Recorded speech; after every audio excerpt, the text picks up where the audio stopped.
If you have trouble relaxing or sleeping, this might be just what you need. Or if you're like so many others and just love scary stories with the sound of falling rain, these videos are for you as well. So make sure you subscribe, join my family, and hit the like button if you enjoy this video. Please don't forget that there are minimal ads in all my videos towards the beginning, so that you can relax or sleep without being interrupted. As always, thank you for being here, when I know you have so many other options. Now, let's begin.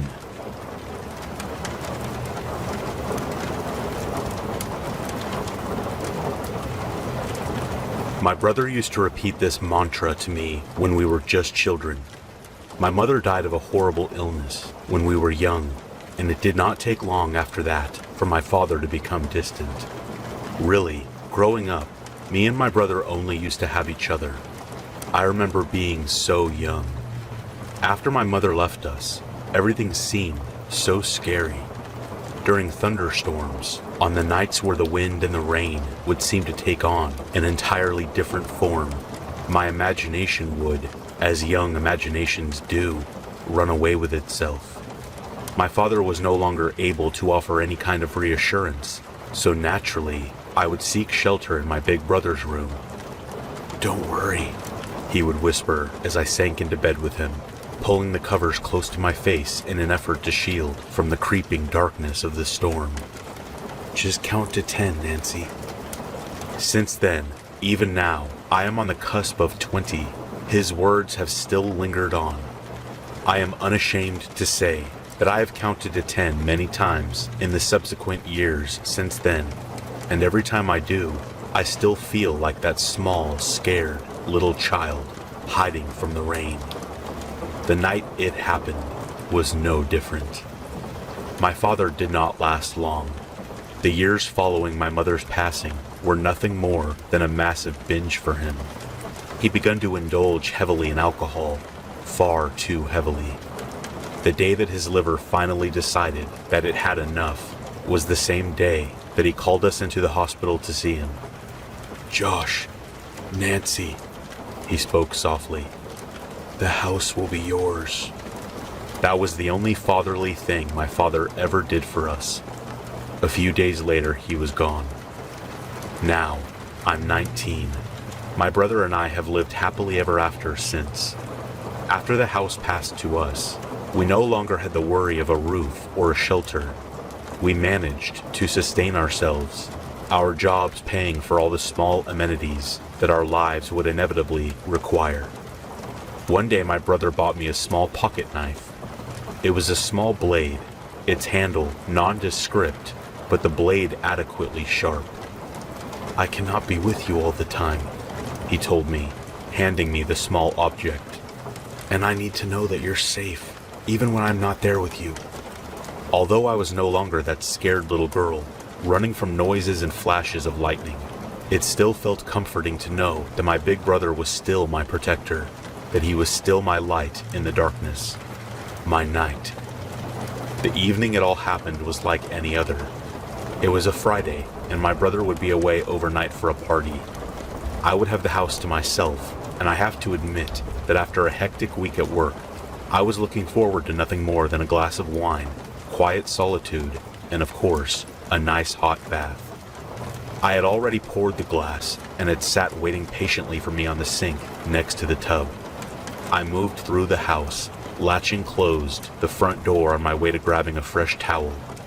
I quickly retrieved one, and a few minutes later, I had undressed and had already sunk back into the warm, inviting waters. An unmeasurable amount of time passed, my mind blank, and my body relaxed. The wine went down smoothly as the tension from the week gradually drifted from my body, escaping into the warm waters around me. The candles I had lit aided in my relaxation, their flames flickering slightly within the darkness of the room. My phone had been vibrating for a while now, but I had barely noticed it as the calming sensations had claimed my mind. It vibrated straight through the call before I even had the chance to sit up and retrieve it from the shelf in front of me. I picked up the handset with wet hands, and the screen lit up in response. It was Josh. Just as I was about to return his call, a noise claimed my attention. It was small, a distant rumble originating from somewhere out in the emptiness. It was thunder. It roared quietly in the distance at first, obviously originating from a few miles away. It did not take long, however, for it to close the distance to my home, and before I knew it, Mother Nature roared loudly above my head. In an instant, I felt like that small girl once more, alone in the darkness, lost without hope. I felt my heart quicken as the irrational fear took over. "It's just a storm," I said aloud, my words sounding less than convincing. "It'll pass." After a few moments, I realized that my anxiety was not lowering. My bath time was clearly over. Fate had decided that my relaxation had obviously come to an end. Defeated, I climbed from the bath, dried my body, and quickly redressed. As I opened the door to the bathroom, I quickly realized that my home was not exactly as I had left it. All of the lights which I had left on before entering were now switched off. The hallway was pitch black, and the darkness seemed to cling to every wall. I felt my heart once again quicken in pace as a surge of adrenaline coursed through my veins. What the hell? The air outside was thick and foreboding as reality set in.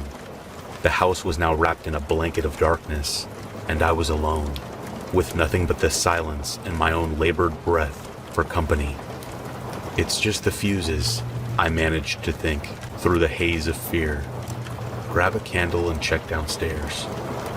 It was a simple thought on the surface, a simple task that would require a simple touch, but simplicity had long escaped me, displaced somewhere amongst the shadows which had managed to infect every wall.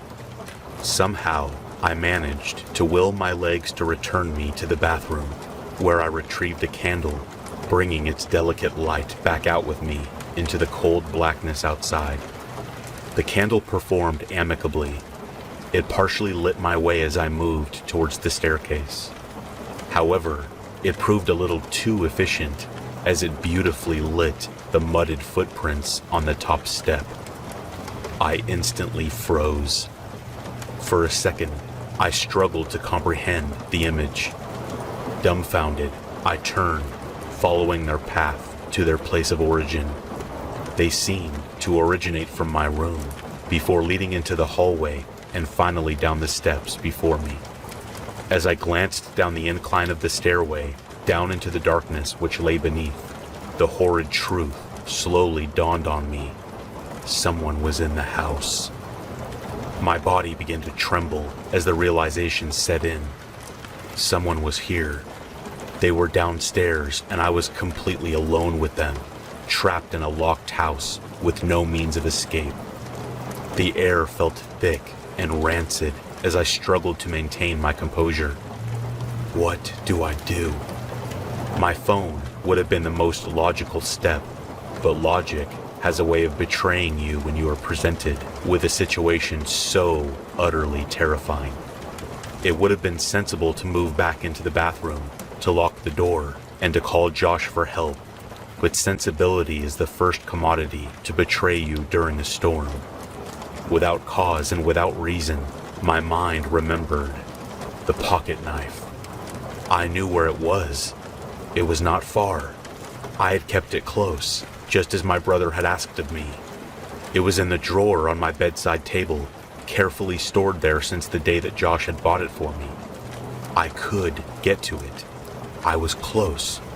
I had to be quiet. Thunder clapped loudly outside of the window. Although it was deafening, it barely concealed the sound of movement coming from the floor below. An intruder was definitely down there, creeping around in the shadows, waiting. Softly, my feet began to move, guiding me quietly into my room and toward the drawer. As I moved, I noticed the open window in my bedroom, the wind gushing through, drawing my attention to the point of entry. My brain barely registered this fact as I carefully opened the drawer and retrieved the knife which lay within. Slowly I pushed the wood back into the table and crept back into the silent, black hallway outside. As I did, another sound of movement below claimed my attention. There was shuffling. Someone was definitely moving downstairs, and very carefully by the sounds of it. I quickly realized that this was a burglary. The lights had clearly gone out, and someone must have mistaken my property for an empty home.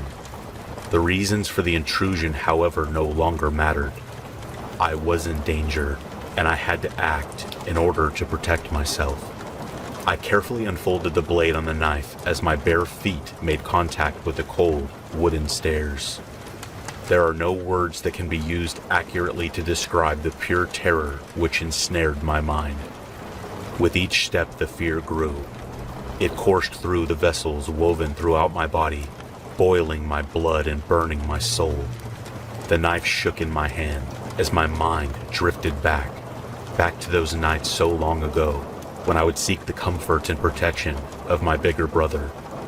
Just like those nights, and just like all of the years which came after, I began to count. 1. I carefully took another step down. 2. More steps. He's there, waiting for me. 3. I slowly lowered myself down another step. 4. A flash of lightning illuminated the figure below. 5. My heart threatens to burst from my chest. 6. My hands are shaking violently. 7. I am almost at the bottom. 8. He's hunched in the corner. Do something. 9. He has his back to me. I have to act. 10. The blade sinks into the back of his neck with little effort. The blood was instant. It gushed forcefully from the gap in the wound, shooting straight from the fine space in between the gash and the blade, which remained stuck in place inside of the intruder's neck. I instinctively moved backwards as the assailant began to thrash around in surprise, knocking several objects from their resting place and smashing a vase, which once sat precariously on a nearby shelf. My mind became numb as the scene unfolded before me. He moved around the room for a few seconds, desperately seeking for a surface to cling to, for an object to steady himself with, but he found none. After a few more moments of flailing, he collapsed heavily onto the floor, face up and eyes wide. Whole body shaking, I instinctively stepped towards him, a blot of lightning illuminating the room as I neared his final resting place. As the sharp shot of light filled the room, my heart sank as a tear fell heavily from my eye. I was worried. My brother gurgled through the thick blood, which had begun to ooze from the newly gaping wound. I came home. He continued to gasp on for a few more moments, as the sound of him choking on his own blood filled the small confines of the room. He sputtered and he fought, his breathing becoming strained and quick as he desperately sucked at each last breath, until finally he took his last. His chest ceased to rise, but his eyes remained open, locked permanently agape on his last horrifying moments. And all I did was look on, my actions misplaced, and the consequences almost too much to bear. As I watched on as the last remaining light extinguished from my life, I knew that I would be forever alone, and the realization was one of absolute, soul-wrenching terror. A lengthy investigation followed that night. The police were sympathetic, and they eventually understood the circumstances surrounding Josh's death. Ultimately, it was labeled as an accident. They went on to explain that his friends had verified that at the party, he had expressed concern for me being at home alone, and had diligently decided to leave early. Upon returning home, he could not gain entry as I had latched the front door closed. He did try to call me, as shown by the call log stored on his phone, but I had not answered. Once the storm had begun, he had drunkenly decided to gain entry into our home by climbing the terrace just outside of my room, as he knew that I always left my window unlatched. The power being out had just been a cruel twist of fate, as it was decided that he must have been trying to fix the issue at the moment I had mistaken him for an intruder. It was then that I knew. At that moment, I killed him. At the moment I had robbed my protected big brother of his life, that he was still trying to be my knight. He knew that the darkness still haunted me, even though I pretended it did not. He knew that the storm would still get under my skin. That night he just wanted to protect me, and for all his nobility, he no longer lives. The storm does not scare me anymore. I have seen something much darker. Since that night, when Mother Nature emerges from her slumber and the wind and the rain threaten to invade the confines of my home, I barely flinch. For in that moment, and every night since, I see his face. I relive his final gasps. I am imprisoned by his fixed and open eyes. In those moments of solitude, where I am trapped by my actions and encased with regret, I simply begin to count, but I can never get to 10.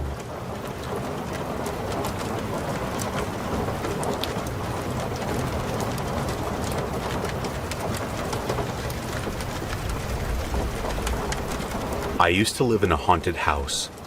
When most people hear me say that, they chuckle and don't usually believe me, but I had seen undeniable proof of the ghost that inhabits my home. In fact, on a few occasions, I had seen him with my own eyes. Typically, when people think of haunted houses, they think of old, dusty, two-story homes that were built on Native American burial grounds or was the place of a death years prior. I can tell you now, neither of those is the case when it comes to my home. My grandfather built this house after he married my grandmother, and it's been in my family ever since. After my grandparents died, it was inherited by my father, and after he and my mother passed, it came to me. You might be thinking that Pat must be the ghost of my grandfather or father, but no, that's wrong too. He's been around ever since my grandfather completed construction. It wasn't like he was there during the process of building the house either. Pat literally showed up the day after all of the work was said and done. Obviously, this initially freaked my grandparents out. Nothing malicious ever happened though, just some sounds of footsteps, the occasional sounds of the doors opening and closing, and the drop of temperature in whatever room Pat was in at the time. The thought of a ghost being in their home, however, just didn't sit right with them at first. They tried everything they could to banish him. They called in priests and even an exorcist, but nothing ever worked. After many attempts, they had contemplated selling the house and moving away, but my grandfather just wouldn't accept that. He had built that house with his own 2 hands, and that pride wouldn't allow him to abandon it. Eventually, my grandparents learned to live with Pat. As I said, he was never malicious or did anything to cause harm. He was just there. After my grandparents died, my father thought that their ghosts would linger around the house as well, but that never happened. Pat was the only entity around, and it would stay that way. My father tried to learn more about Pat by researching the area where we lived, but never found any credible results. It was as if Pat just materialized out of nowhere once the house was finished. One time when I was a teenager, a group of friends came over, and we tried to communicate with Pat through a Ouija board. My parents had strictly forbidden this, so of course, being the teenage dumbass that I was, I decided to do it anyway, behind their back. This is usually the part of the story where all kinds of hell would break loose because of the Ouija board. But that didn't happen. After many unsuccessful attempts to contact him, Pat finally showed himself to us. His body was faint, and we couldn't make out any real features other than the shape of his body. He looked to be about my height and weight, had short hair, black dress pants, and a white dress shirt. "Hi, Pat," I said in a quiet voice. He stood there and gave me a confused look, and then slightly smirked, closed his eyes, and lifted his arm in a wave. I continued, "Pat's probably not your name, right?" He shook his head, keeping the smirk on his face. I continued on. "Well, can you tell me your name?" The smirk left his face and was replaced by a sad look. He looked down to the floor and then to me, and shook his head again. I had guessed that he must not be able to speak, which made sense, seeing as there had never been any moans or wails or anything else vocal that you'd expect from a haunting. "You can use the board," I informed him, pointing to the wooden box. He walked over to it and using his finger spelled out, "Don't remember." He looked up at me again, still a sad look in his eyes. "Is it all right that I call you Pat?" I asked for the sake of him at least not having a name. He nodded, and the smirk came back. After that experience with Pat, my friends and I decided to look into other paranormal activities. We live in Ohio, so there was plenty to look into. There is only one experience, however, that stands out from the rest, and it would be the last. After inheriting the house following the death of my father from a years-long battle with cancer, I turned it into a base of operations for my friends and I. We would meet there and plan out where we would investigate. This time, it was an old abandoned mental hospital that was known as the Ridges. It was famously known to be haunted, so I was particularly excited to visit it, as it had been a dream of mine to do so ever since we first got into the paranormal game. As we pulled up to the front gates in our van, I could feel my heart racing from excitement. I have to advise anyone thinking of doing this to not do this. Not only is it actually trespassing, since overnight investigations aren't allowed, but what I encountered here scared me off of paranormal investigation for the rest of my life. It was when we stepped foot on the grounds that the horror would really begin. After jumping the gates and walking around outside, I noticed something in the window of one of the upper floors. I could see a man standing there, staring at me. He was completely white from head to toe. White clothes, pale skin, even white hair. Something about him made me feel incredibly uneasy, and everyone else said the same. We all knew that something was wrong, because never before had we been scared off of a location this easily. We got out of there pretty quickly, packed into the van, and took off. Guys, said Andrew, who was sitting in the back of the van with his wife, Jen. My girlfriend Jamie and I looked out of the back window and saw what he was seeing. There was the man in white, standing in the middle of the road, the only part of him not white being his eyes, which were instead glowing a bright red. I could feel my heart racing as we all tried to register what we had just seen. Soon I felt myself start to doze off when Andrew once again exclaimed, "Guys!"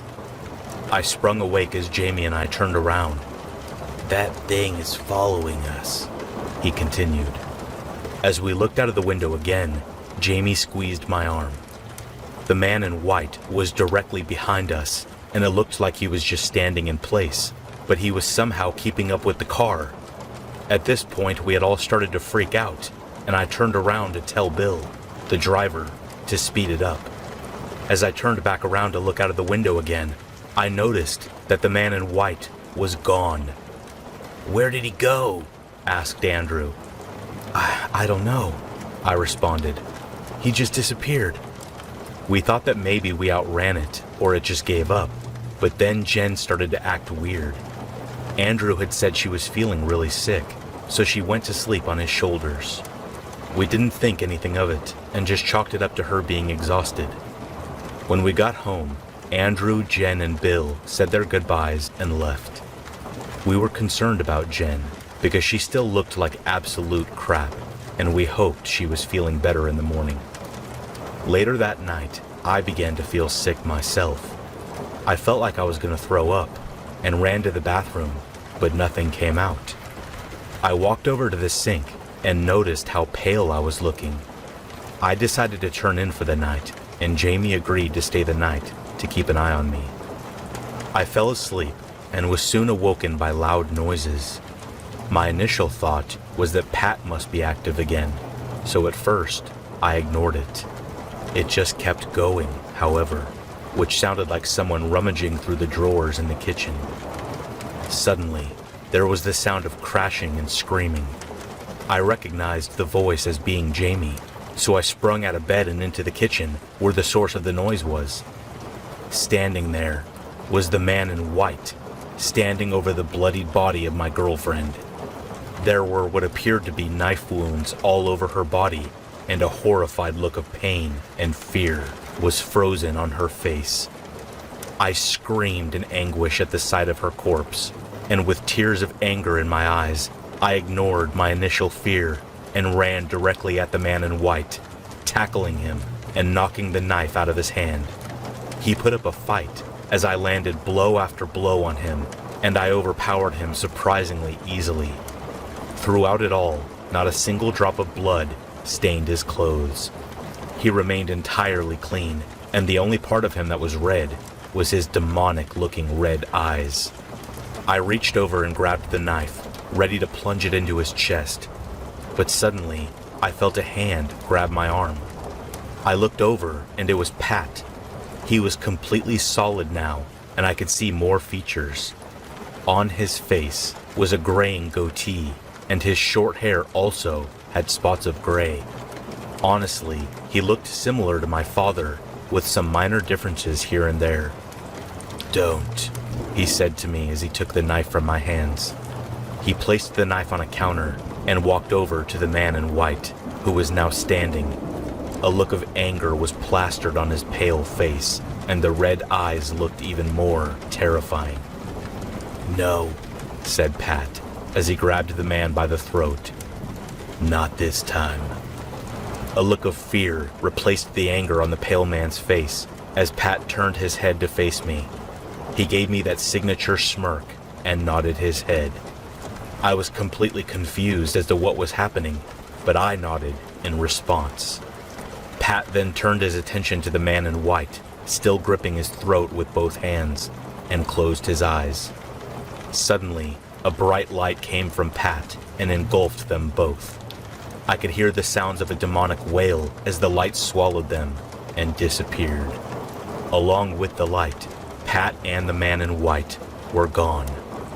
Suddenly I looked to the floor where I'd beaten up the man in white and saw Jamie.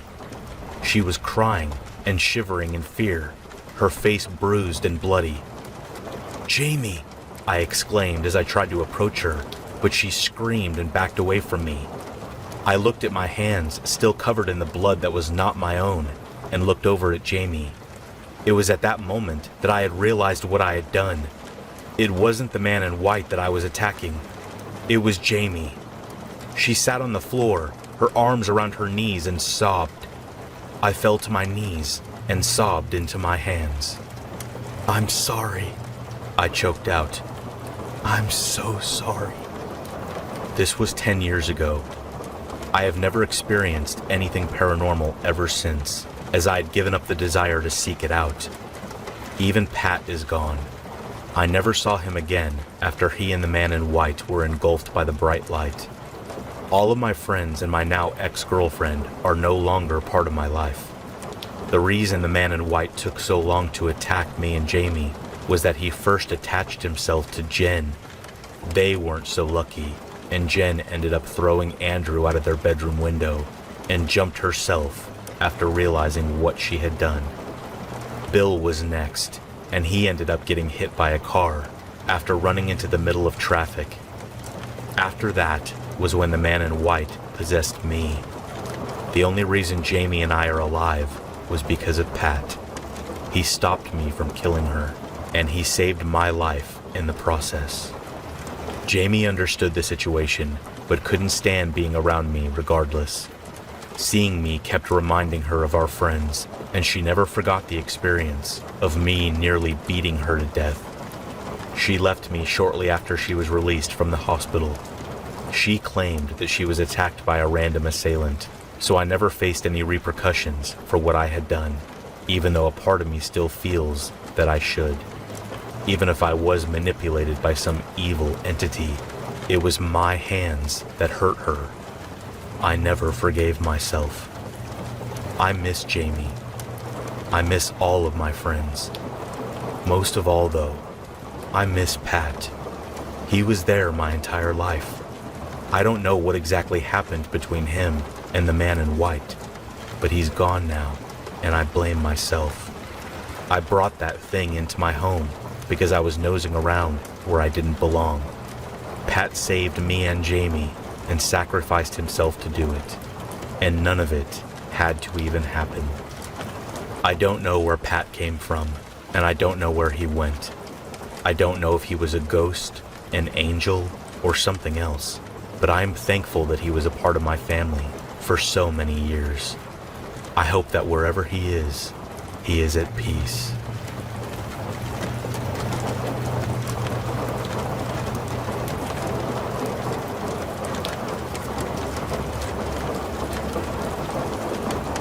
So for context, me and my husband Gideon live in the Bronx with our 2 rescue cats, Mr. Watson and Disco Biscuit. Since I have classes and he has to work, the cats have the house to themselves throughout the day. Occasionally, they go on small adventures throughout the borough, usually coming back around 9 with a dead rat as a souvenir. But for the most part, they stay in the house. Some point in March, Gideon had the idea to buy those little cat cams that you strap onto your cat's collar so you can see what they do when you're not home. Basically, a feline GoPro. I was interested, and he found one for $15 on Wish, so he ordered it. Lo and behold, about 12 weeks later, the cams arrived. We knew we'd be out of the borough all day, so we figured it was as good of a time as any to strap on the cameras before we left. When we got back, we discovered that, as it turned out, neither bothered to leave the house that day, which made waiting for the cameras and the SD cards they contained much easier. We plugged discos into Gideon's computer, sat down on the couch and started watching. We skipped around for the first 3 or so hours, in which nothing happens, in a matter of minutes. At around noon, it gets weird. In the video, at 12:15, Disco is staring at the fridge eagerly. Watson is next to him, and they're trilling at each other. They sit there silently for about 2 minutes, until the door opens. Inside of the fridge sits a girl with her knees to her chin, holding the door open with her hand. She has thick dreads, shorts, a pink hoodie, and sandals. I doubt she's more than 17, but when she sees the kitties, she smiles, a big, wide, holy crap, it's a cat smile. She says something inaudible, still grinning, and the cats climb into the fridge with her. She shuts the door again. Even though the cameras are now inches away from her face, her voice still whispers. The thrum of the fridge makes it indecipherable. She begins to pet them. Disco purrs. The view from his camera becomes obscured as he nuzzles into her hoodie. After a few minutes of this, the girl stops whispering, indecipherable or not. A few minutes after that, Watson trills at Disco, and he looks up to see that the girl no longer has a head. With her free, non-cat petting hand, she presses a finger to where her mouth would be. She scratches Watson and Disco. Watson purrs. Disco does not, then opens the door. They both jump out. The rest of the footage, until the noise of the door swinging open and letting in me and Gideon, is simply Disco in a sunbeam, presumably napping. His camera records Watson sitting on the couch, his eyes closed. When the cops came a few hours ago to get the headless body out of our fridge, it was estimated she had been dead for about 3 weeks. Some of her nails were scattered around the bottom of our fridge. Her legs and arms were bloated and puffy. Her brown skin was a matisse of red and green from decomposition, plus blue from having frozen to death. The fridge had stopped the smell, but the visuals were left perfectly intact. About an hour ago, the girl's head was found 2 apartments down, in the freezer of an elderly Cuban woman that Disco was known to visit on his expeditions. She was in hysterics. Her English is poor, but she managed to say that she had never seen the girl in her life. Since all 3 of us were witnesses, I got to hug her on the way to the station. Once we got back, Gideon threw the cat cams out the window. Disco Biscuit seems to know something's wrong and is in bed, giving us cuddles. But Mr. Watson stays at the fridge, staring, meowing, tail flicking in curiosity. A few minutes ago, I even heard him scratching, something he's always known to keep on the scratch post. I know it's just my jumpy nerves, but I'm convinced that I keep hearing the fridge door swing open.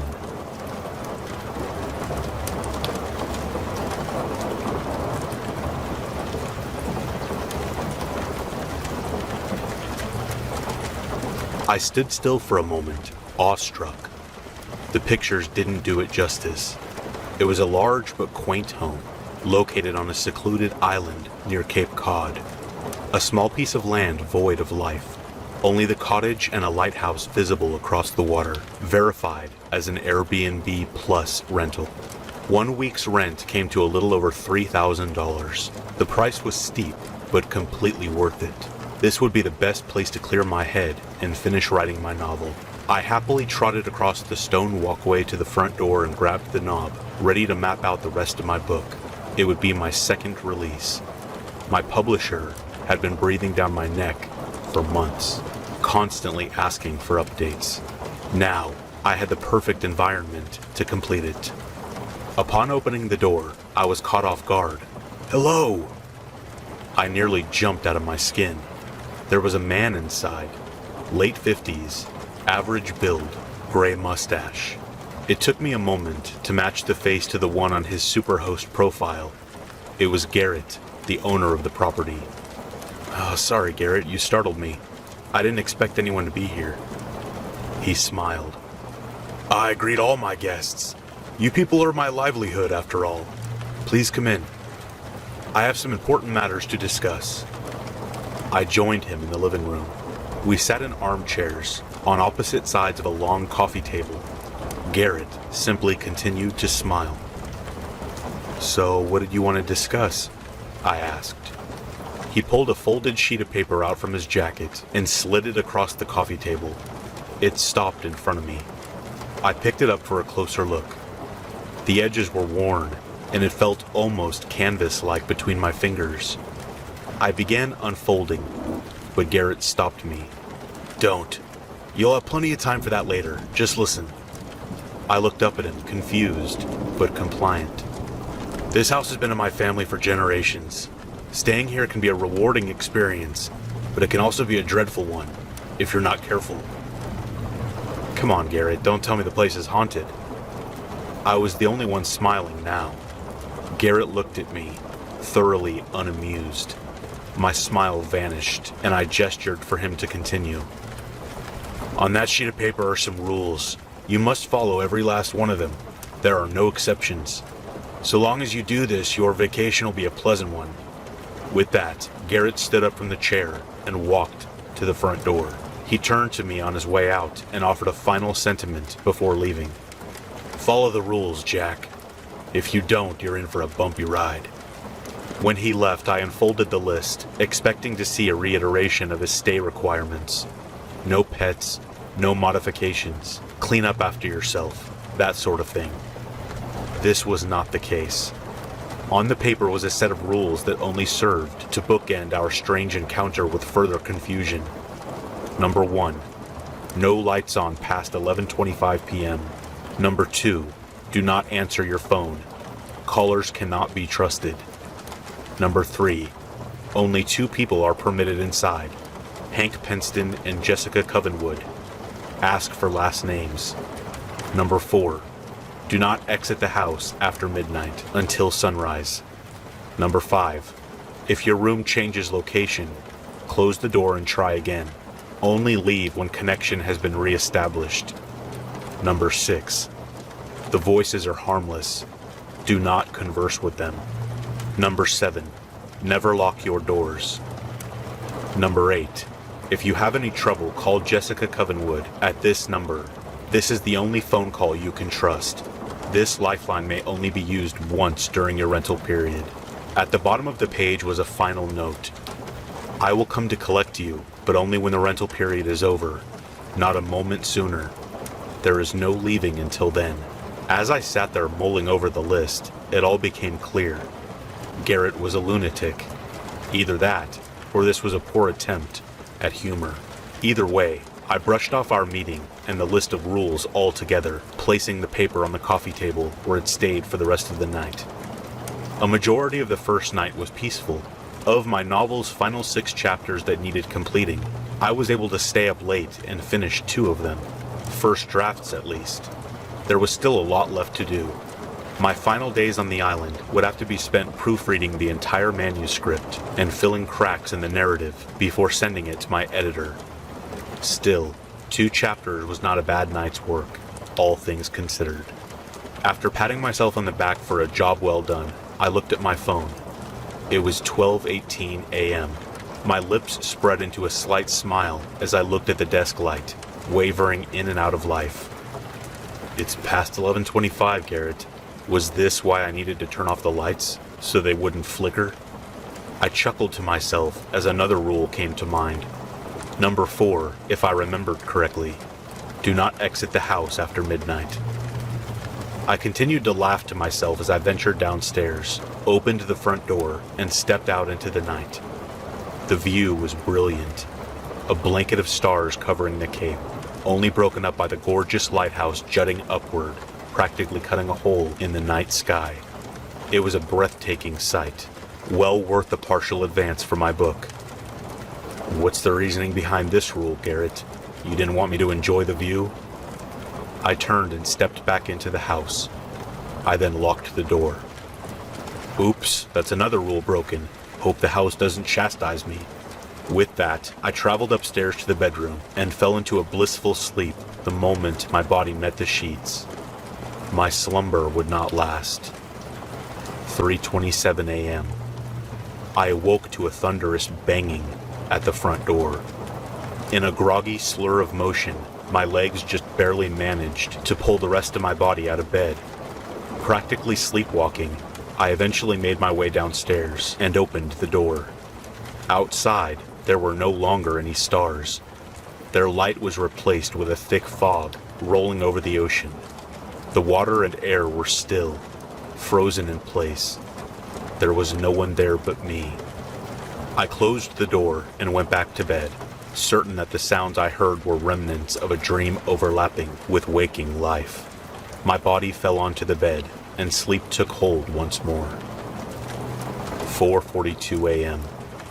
I awoke again, ripped from a dream state where I was turning in my novel to the publishing house. For whatever reason, in this dream, Garrett was my boss. He held the manuscript to my face and flipped the pages, revealing a lack of ink. There's nothing here, Jack. All that time and nothing to show for it. He continued to flip through before stopping somewhere in the middle.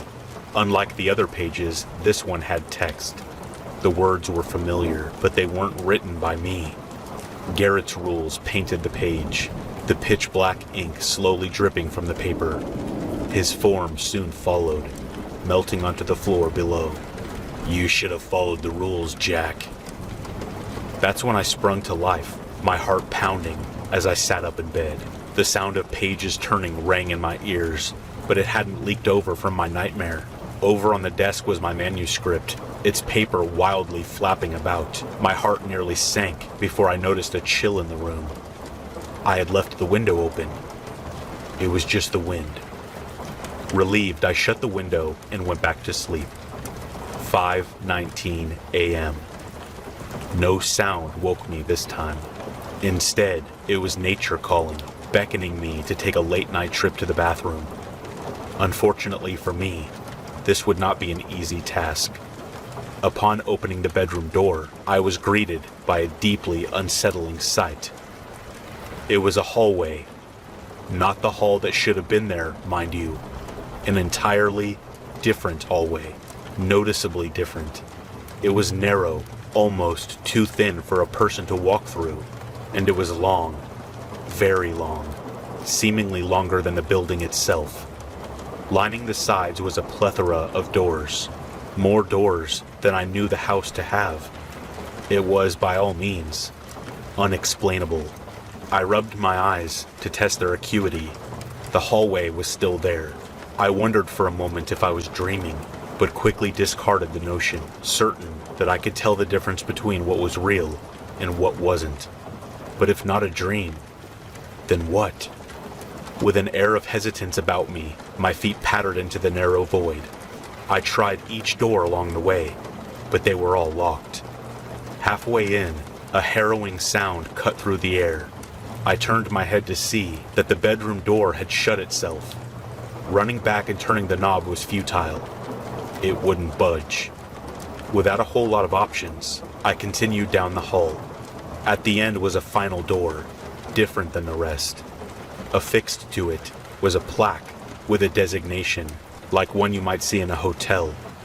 According to the text, it was room 371. The knob offered no resistance as I turned it and gently pushed the door open. There was no light inside. Still, I could make out something standing in the center of the room, facing me. It was a shadowy figure, slightly darker than the blackness around it. A vague glow outlined its form. It was tall, taller than any man. I had the inclination to close the door and turn back, but fear kept me anchored in place. My breathing became erratic, and my heart rate soared to new heights as it took a step towards me. In a flash, it lunged to my position. Everything went black. My eyes opened to sunlight pouring into the room. I was back in bed. This was strange. Every bone in my body told me it wasn't a dream, but rational thinking dictated otherwise. I had no choice but to entertain the idea that I was having vivid night terrors in the face of a fast-approaching publishing deadline. The sooner I finished the book, I thought, the sooner they would vanish. Though it didn't sit well with me, it was the only explanation I had. My phone buzzed on the bedside table. I knew who it was, but with the deadline on the horizon, I couldn't afford the distraction. When the buzzing ceased, I crawled out of bed and started the day. My first few hours awake were productive. I was able to write over half of the next chapter and tweak some finer details throughout the rest of the book. My progress was, however, impeded by a knock at the front door. Unlike the night previous, there was someone out there. A man. "Can I help you?" I asked, confused. "Was hoping I could help you, actually. My name's Hank. I'm a locksmith from the mainland. Garrett sent me to check the locks on all the doors." I pondered for a moment and then grabbed the list of rules from the coffee table. I looked it over before meeting Hank back at the door. "Well, it looks like you're on the list." "Splendid. May I come in then?" An unnaturally wide smile danced across his cheeks. "Yeah, sure. Come in." Hank walked past the threshold and sighed. There was a long moment of silence before he spoke again. "What a lovely place. Can't wait to sink my teeth in and get to work." He then sauntered off upstairs. I sat down on the couch and continued writing, hoping my creative breakthrough hadn't subsided. An hour passed, then another. I was able to finish up some more work, but something kept scratching at the back of my mind. I knew locksmithing wasn't the loudest job out there, but I expected to hear at least some sort of tinkering coming from upstairs. The distant sound of keys scraping against the lock's inner chambers. But no, there was only silence. I then wondered why Hank was there to begin with. This was far from a typical rental experience, especially one on a secluded island. I skimmed the list again. Two things stood out. Rule number 7. Never lock the doors. Even if Garrett was deranged, it was clear he didn't want the doors locked. So why, then, would he send a locksmith? Who would be breaking in out here anyway? The second thing that jumped out at me was the end of rule number 3. Ask for last names. Something wasn't adding up, but I intended to get to the bottom of it. "Hank!" I yelled out, hoping to get his attention. There was no answer. "Hank, can you come down here, please?" No response. Only silence. This was my cue to investigate. To my dismay, the second floor was completely vacant. I scoured every room, every nook and cranny the house had to offer, to no avail. Hank was nowhere to be found. I couldn't make heads or tails of it. How could a person just up and vanish like that? I returned to the first floor. Hank was there, sitting on the couch, looking over my manuscript. There was no way he could have snuck by me. "Say, this is pretty good. I wonder how it's going to play out. Help me out here, Jack. Is there a happy ending, or does the man succumb to his own demons?" I stood frozen at the bottom of the stairs. "Hank," I asked, "what's your last name?" A grin formed beneath his nose. "Reedon. My name's Hank Reedon. Why do you ask?" I looked down at the list in my hands. Penston. His name was supposed to be Hank Penston. No reason, just curious. "Hey, do you mind tossing me my phone?" Hank looked down at my phone on the coffee table. A few moments passed before he grabbed it and looked over at me. He stared for a long time, almost as if calculating the distance, and then finally threw it over. I caught it and ran for the front door. "Thanks, I'll be right back." I sprinted to the edge of the island, unsure of who or what was inside the house. It was becoming ever apparent that Garrett might not be so crazy after all. Something truly strange was afoot, and I wanted no part of it. At first, I called the ferry station. No answer. Then Garrett. Still no answer. Before I could try another number, my ex-wife called. I had been ignoring her calls for weeks. "Charlotte, thank God. I'm at an Airbnb off the Cape. I need you to..." She interjected. "Leslie's dead, Jack." My blood ran cold. It was said with the same tone and resentment as it was 2 years before. All at once the floodgates opened and a slew of memories poured in, ones I had tried desperately to repress. Leslie was our daughter. Before Charlotte and I divorced, she was struck by a car on her way home from school. Charlotte was at work, and I was supposed to pick Leslie up, but I was too wrapped up in my first novel. I forgot all about her. My own daughter. She walked a good mile before the collision.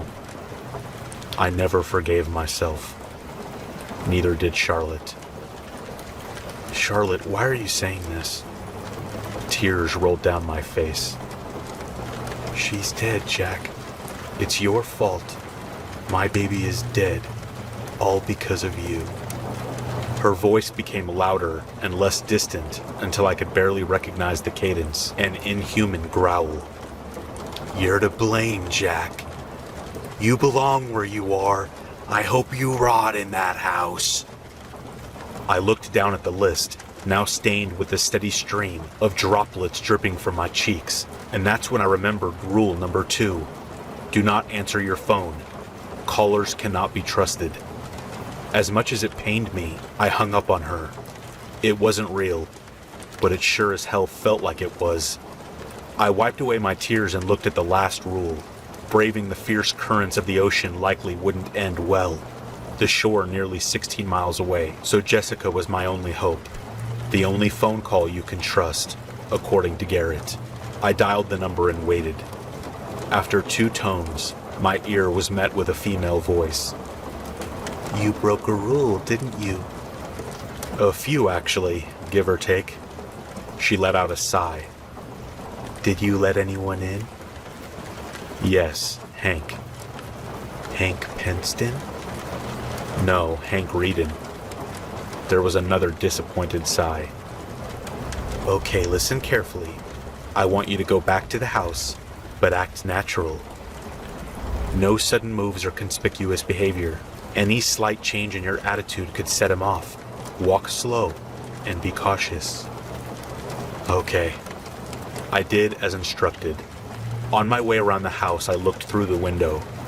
Hank was no longer in the living room. There was a slight spike in my adrenaline, but I held my composure. Until turning the corner, that is. Standing at the back of the house waiting for me was Hank. Hey there, Jack.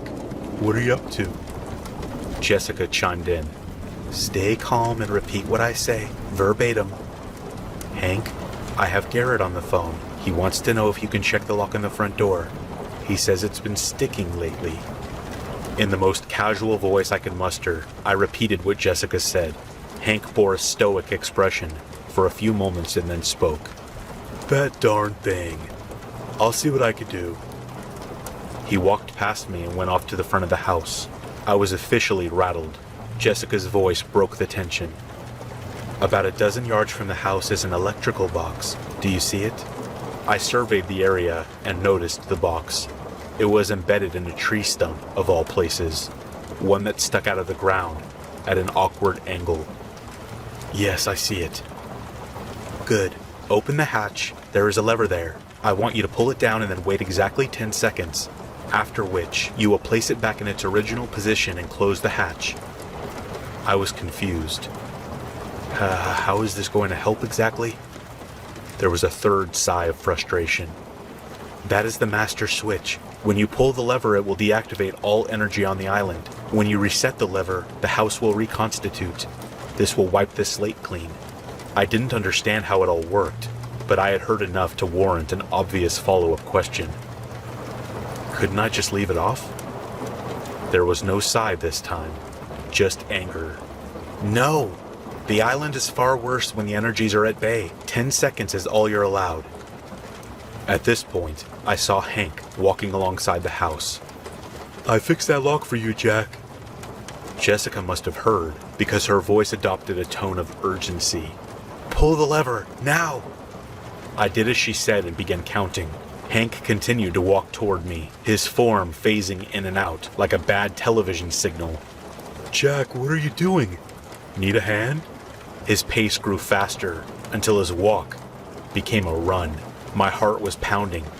Just as he was closing in, the 10 seconds were up and I forced the lever back. Hank vanished completely and the stump receded into the earth below. I fell back onto the ground in relief. Jessica, we did it. Click. Clearly she wasn't as pleased with the victory as I was. That was fine. I was just thankful to be alive. Once inside the house, I laid down in bed and held the list to my face, scrutinizing every last detail. I was determined not to break another rule for the rest of the day. That night was peaceful. I made sure all the doors were unlocked, turned off the lights by 11:25, and refused to answer any calls. When I slept, there were no strange dreams. No dreams at all, in fact. It was a truly restful night. The best sleep I had had in years.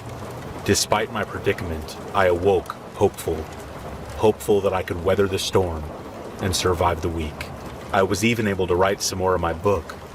Not much, but enough to jumpstart my creativity. The next night didn't go nearly as well. 2:12 a.m. I had woken without cause. In an effort to fall back asleep, I shut my eyes and allowed my mind to wander. I thought of my book and the deadline. I thought of my eventual departure from the island. Before long, I thought of Charlotte and Leslie. The image of our once happy family would forever be seared into my broken heart.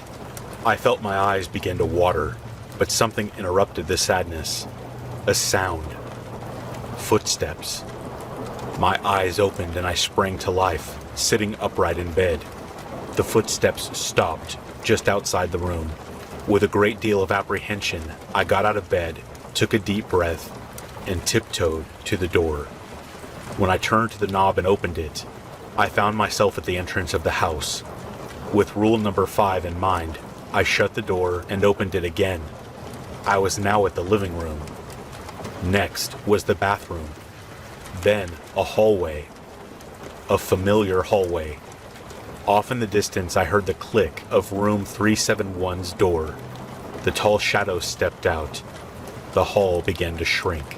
The figure closed the gap between us in a matter of seconds.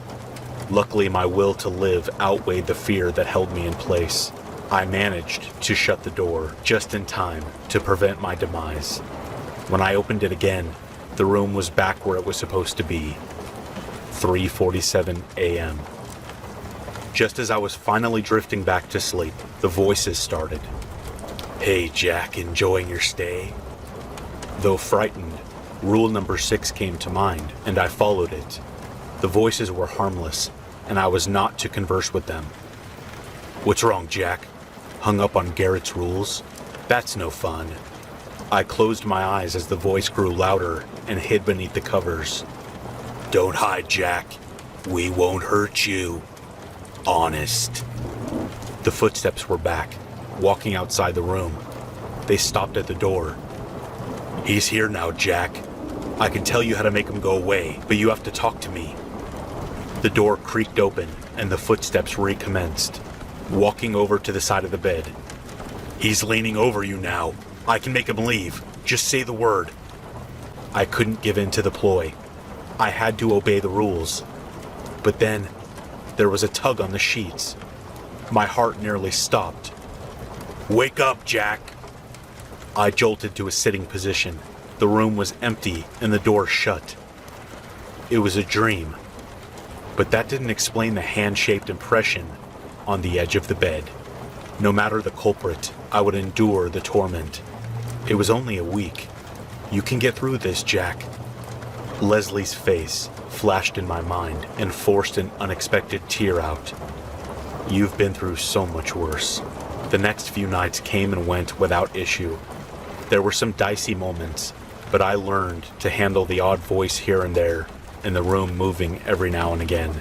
I ignored knocks at the front door altogether, avoiding any and all potential repeats of the Hank incident. Night 6, however, was by far the worst. Some things never change. Dark clouds loomed over the ocean as the waves crashed into the island. Just like the night Leslie was killed, I became deeply engrossed in my writing, to the point that nothing in the world could have pulled me away. Even after everything that had happened in the house, I was somehow able to finish the book. Maybe the shock to my system inspired me. My fear had transformed into focus, granting me a greater mental clarity. When all was said and done, and the editing complete, there was a horrible revelation. According to my phone, it was 11:24 p.m. My heart sank to the depths of my soul as I raced across the house, shutting lights off, knocking over furniture and decorations in the process. When I came back to the bedroom to turn off the final light at the desk, I glanced at my phone once more. The readout is now etched into my memory. 11:26 p.m. I clicked off the light, praying that my phone's readout was somehow wrong and that I still had time. 11:27 p.m. The bedroom door slammed itself shut behind me. I jostled the knob and pushed my weight against it, but it remained unmoved. A swirling black vortex of smoke was expelled from beneath the bed. It covered the floor in an instant and began rising to fill the rest of the room. I had no intention of waiting to see what would happen to me in the darkness, so I flung myself at the window and shattered the glass, landing on my back in a bed of shrubbery below. The impact knocked the wind out of me. Shortly thereafter, I passed out. 11:38 p.m. I dreamt. I knew it was a dream and not the house's doing, because it was one I had had so many times before. The setting, my daughter's school. The bell rang, and a stampede of children rushed out into the world, excited to leave for the day and see their parents. The last person out was Leslie, left alone to her own devices. "Daddy, where are you?" Her eyes darted back and forth. I tried to call out to her, But much like the day in question, I wasn't there. In the dream, I was only an observer, forced to watch as the horror unfolded before me. Leslie waited for 15 long minutes before heading off in the direction of our home. I bore witness to her trek, a poor girl alone in the cold. And then, it happened. Dream tears flooded my field of view as a car swerved and the heart-wrenching scream of that beautiful young girl rang through the winter air. 11:56 p.m. I woke up on the ground, covered in tears and broken glass. The ocean waves crashed against the walls of the house. There was no time to waste. Without my phone, I didn't know exactly what time it was, but it had to be close to midnight. Another broken rule would only make matters worse. I raced to the front door, opened it, and swiftly shut it behind me, somewhat thankful to be back in the house, but also somewhat terrified. The coming moments would echo the latter emotion, adding to my woes. 12:05 a.m. I was able to open the bedroom door and retrieve my phone. Luckily, the smoke had vanished. Upon venturing back down to the living room, I was shattered, just like the glass on the ground outside. There, sitting on the couch where Hank sat before, was Leslie. My Leslie. I reached the bottom step and nearly fell to my knees, almost forgetting to breathe in the process. She was the same, exactly the same, every feature identical to the day I last saw her. How was this possible? "Hi, Daddy." Her voice pulled a wave of emotion out of me, stronger than anything I had ever felt before. Was it really her? Was this really my precious Leslie, brought back to life? Surely this wasn't the house's doing. Was it? "Sweetheart, is that you? Is it really you?" She looked over at me with innocent eyes. "Yes, Daddy, it's me." I ran over to her and took her in my arms, my face now drenched in an ocean of tears. "Oh, Leslie, sweetheart, I missed you so much. I missed you so much." I pulled away to get a better look at her. That's when I saw it. For an instant, in between blinks, her eyes were solid pools of black. This was not my Leslie. I backed away at once. "What's wrong, Daddy?" I continued my retreat to the stairs. "You're not real. This isn't real. We buried you." Her next words stopped me in my tracks. "No, Daddy. You buried me." Her eyes locked with mine as I cried. "You killed me. You're the reason I'm dead." I took a pained breath before responding. "You're right. I was a terrible father, and I deserve every moment of torture this house puts me through. If I ever get out of here, I'm going to visit your grave for the first time and tell you how sorry I am, and how much I've missed you over the years. Not a day goes by that the guilt doesn't eat me up inside." I swallowed the lump in my throat and wiped away the tears as she looked up at me, her head tilted in observation. "But you're not her." I ran up those stairs as fast as I could. Leslie's piercing screams echoed through the house, followed by the sound of every window breaking in reaction to the pitch. Once in the bedroom, I closed the door behind me and slid down into a sitting position on the floor against it, utterly defeated and emotionally drained. I pulled out my phone and dialed Jessica's number. After 2 tones, she picked up. "What is it this time? Don't tell me you broke another rule." "I think I'm going to die tonight, Jessica." Her perturbed tone vanished, replaced with concern. "Jack, what did you do? What's going on over there?" "I can't fight it anymore. It's too much." As much as I wanted to live, I could feel myself giving up. I don't even know why I called her. She couldn't help. The lever was gone, and it was past midnight. The storm outside was destroying the house. Soon I would be swept out to sea, never to be heard from again. "Hold on, Jack. I'll be there soon." Click. She wouldn't be coming. Even if the ferries ran that late, they wouldn't dare operate in a storm that violent. The end was near, and I could feel it. 1:13 a.m. After a good long while of wallowing in self-pity, there was a knock at the front door. Jessica? No, it couldn't be. I cautiously exited the bedroom and slowly descended the staircase to the living room below. The storm raged on outside, a gust of wind howling through the house. In reaching the bottom step, I noticed that the coast was clear. Leslie's ghost was nowhere in sight. As quickly as I could, without drawing any unwanted attention to myself, I pattered over to the door and opened it. Behind it was a beautiful woman in her 30s, black hair, peach skin, and a tasteful spattering of freckles on either side of her nose. "Jessica?" I asked. "Who else would it be?" Her voice and sassy attitude answered my question in spades. I stepped aside and she barged in, clearly upset. I closed the door behind her, careful not to lock it and risk breaking another rule. I was less scared of the supernatural consequences than I was of Jessica's fury. "You really had me worried, Jack. What did you do anyway?" Before I could answer, a small figure appeared from behind the couch. It was Leslie. Jessica followed my gaze and looked across the room. "Jack, who's that?" "My daughter. I didn't know she was here with you."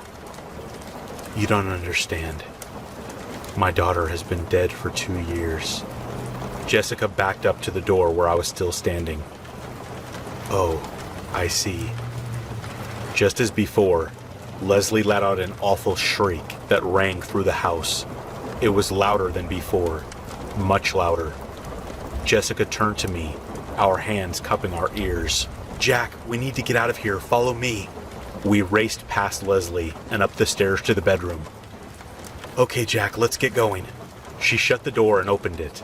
She continued this routine, revealing the many rooms of the house. At one point, it opened up into the living room. Jessica quickly slammed it shut before Leslie could make her way in to get to us. Finally, it opened up into the hallway. Yes, that hallway. Jessica grabbed my wrist. "Come on, let's go." I yanked my arm back in refusal. "Are you insane? I've been in there and I don't plan on going back. Have you seen room 371? Jessica let out one of her signature sighs. "Yes, I know all about it. So long as we get to where we're going before the shadow notices, we'll be fine. Now come on, we don't have a whole lot of time here." I reluctantly respected her wishes. I wasn't keen on facing that ominous stretch of hall again, but Jessica's advice hadn't failed me yet. Besides, I was ready to die just an hour ago. Whatever fate would befall me in there couldn't be any worse than seeing my dead daughter resurrected. "Okay, Jessica, I'm ready." 1:36 a.m. Matching each other's pace, step for step, we disappeared into the dark hallway, the bedroom door closing behind us. I whispered, so as not to wake the beast, "Where are we going anyway? None of the doors down here open." Without hesitation, she answered, "One does." It took a moment for it to sink in. "No, Jessica, are you serious? I can't go in that room. It lives in there." She turned to me and put her hands on either side of my face. She stared into my eyes with a look of pure kindness. I was taken aback by the unexpected intimacy. "Jack, you need to calm down. Just trust me. We are going to be fine, I promise." As far as explanations go, that was pretty vague. Still, it was reassuring. I can't explain it, but I was compelled to believe her. There was something about Jessica I really liked. A warmth that radiated around her. A contagious, soothing force. We continued down the hall, and I didn't bring up my reservations again. 1:42 a.m. We reached the door.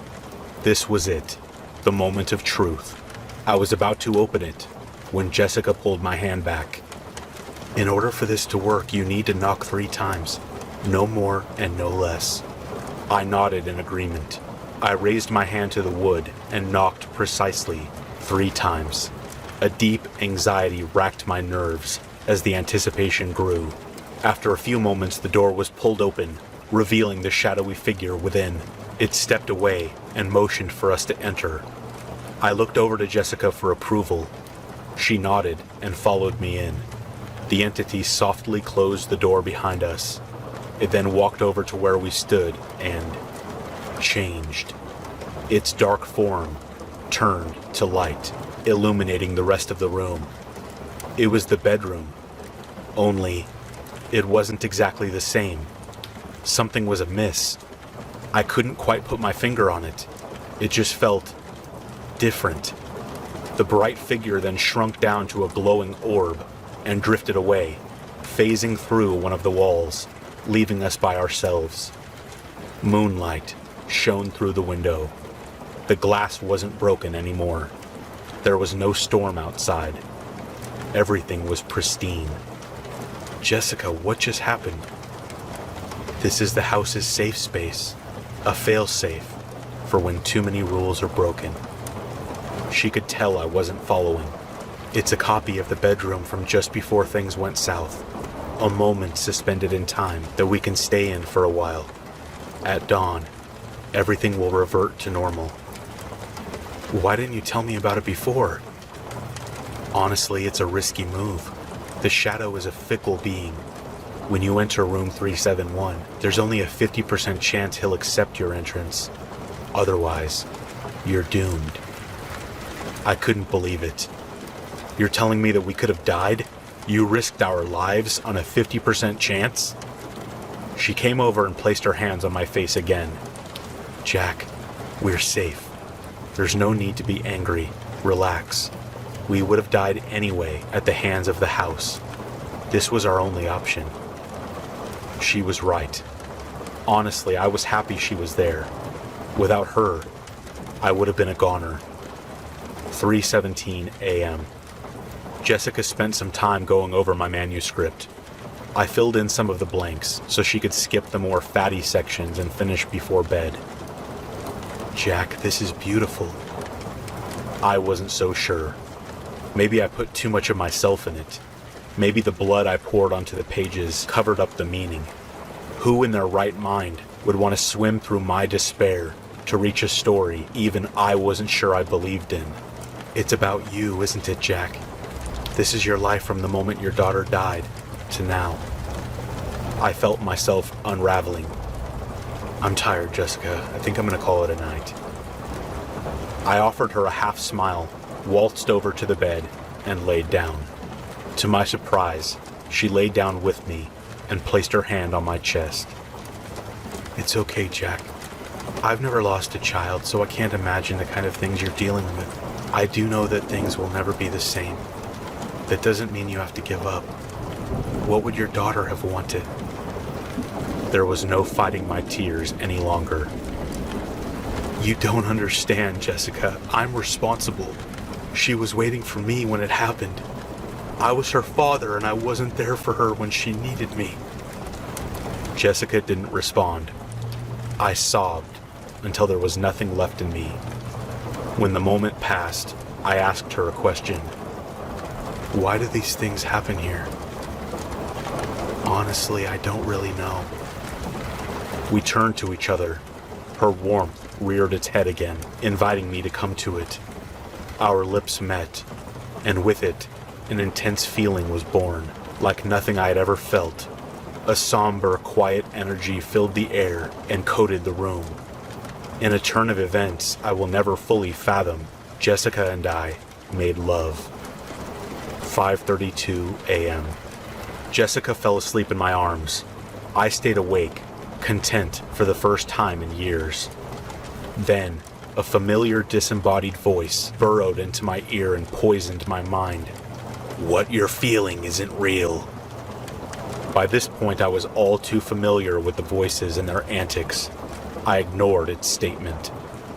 She does this to every tenant. She's a seductress. I was tempted to reply, but conversing was forbidden. I couldn't afford a broken rule this close to the finish line. Only 2 people are allowed in, Jack. 2. It's a simple rule. What did that have to do with anything? What was the voice up to?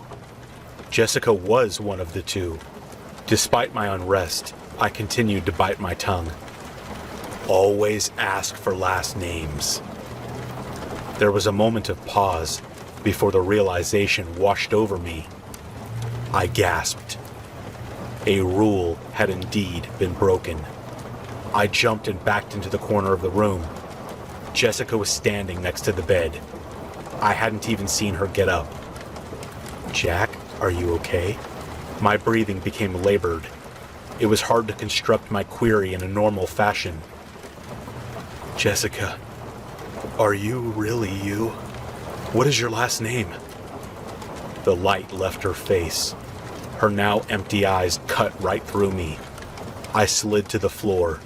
A long period of silence passed before anything changed. Before she changed. 5:51 a.m. Jessica's face widened. Her eyes became large, as if physically engorged with bloodlust. She lunged at me. I dodged the attack and hit the door hard. I reached for the knob, but it wouldn't turn. Jessica's new form spoke, a gurgling metallic sound that ricocheted off the walls. "It looks like you're stuck with me, Jack." She lunged again. I slid under the bed to escape her reach. Her feet paced around its perimeter, a predator circling its prey. It was just a matter of time now. I closed my eyes and thought of Charlotte and Leslie playing in the snow, the last day I saw them together. This would be my final thought as death approached. As beautiful a thought as one could have before dying. At least now, I could be with her again. A pained outcry from Jessica broke my concentration. The light in the room had changed. I rolled out from underneath the bed and saw her writhing in the corner. The sun was coming up over the horizon outside. This was my chance. I raced over to Jessica and clenched her neck. She struggled, but was too weak to break free. I forced her against the window. Her skin melted, dripping like candle wax to the floor. Her hair burned to a crisp. I looked to her eyes for even a shred of humanity, something that might convince me to spare her for all she had meant to me. There was none, only malice. In that moment, I sincerely wished that she had been real. Goodbye, Jessica. With as much force as I could muster, I pushed her through the window. Her form disintegrated before it could reach the ground. The wind carried her ashes away into the endless expanse of the ocean. She was no more. The house was still. Hours passed. As my rental period came to a close, I sat in the living room and reflected on the events of the week. In a weird way, I had come to terms with Leslie's death. The guilt would always be there, but I felt I could move on now, free of the restraints that once bound me. Knock, knock. I opened the door and let Garrett in. "Your ferry awaits." I nodded and gathered my things. I was anxious to leave, but felt the need to ask him something first. "Garrett, what is this place?" He smirked. Many words come to mind. Anomaly, portal, impossibility. I personally think it's a mirror, showing us ourselves in a way we never thought possible. A place where our past and present intersect. Perhaps the right word for it is closure. I smiled. "You might be onto something, Garrett." "Splendid. Splendid. Does that mean you'll leave a good review?" I chuckled. "You know what? I'll do it right now." I opened the app and clicked through to the listing. A bit of information caught my eye as I scrolled. Checkout time, 12 p.m. I looked up at the readout at the top of my phone's display. It turned from 11:59 to 12 as I watched. I let someone in before time was up, meaning a rule had been broken.